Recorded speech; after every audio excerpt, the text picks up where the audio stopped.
ও আমার কলিজার যুবক, কার পেছনে ঘুরে ঘুরে কি পাওয়ার আশায় দাড়ি কেটেছো? কার পেছনে ঘুরে ঘুরে কি পাওয়ার আশায় নামাজ ছাড়ছো? যার পিছনে ঘুরো সে তো তোমার আপন না। স্বার্থে আঘাত লাগলে দল থেকে নাম কাটবে না, ডাইরেক্ট তোর কল্লা কেটে দিবে। এটা সোনার বাংলার রাজনীতি আর ধান্দাবাজি।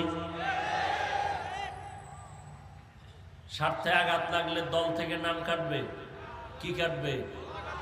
এটা আমি বানায় বলতেছি, সোনার বাংলার রাজনীতি। এই জন্যই তো ধান্দাবাজ আর চান্দাবাজিরা পাগল। ইসলামে রাজনীতি নাই কইয়া ওরা ধান্দাবাজি করে।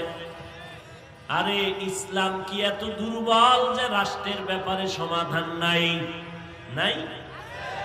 সুলাইমান নবী গোটা দুনিয়া চালাইছেন, চালান নাই?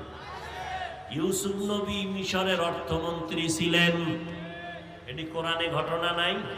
কেন বলো রাজনীতি নাই? এইটা বইলা জাতিরে আলাদা করে রাখতে চায় যেন মানুষ রাজনীতির দিকে আগাইতে না পারে। কারণ উলামায়ে কেরাম যদি ময়দানে নেমে যায়, চান্দাবাজি আর ধান্দাবাজিদের ধান্দা চলবে না।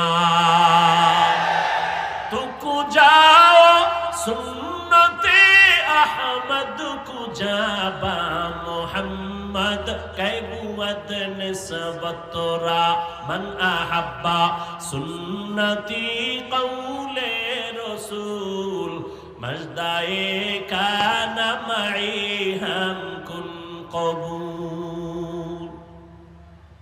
এই যে পটকা মটকা ফুলায় 31st নাইট দুই একটার ধৈর্য যদি পুলিশের দিতে পারত না, পুরো এলাকা ঠান্ডা হয়ে যাবে,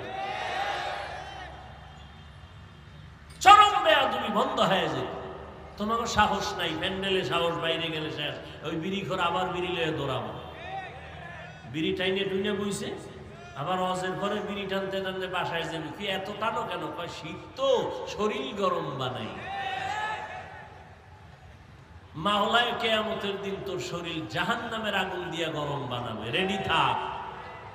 জিন্দেগি মে বন্দেগি তু কার নাহি, জিন্দেগি মে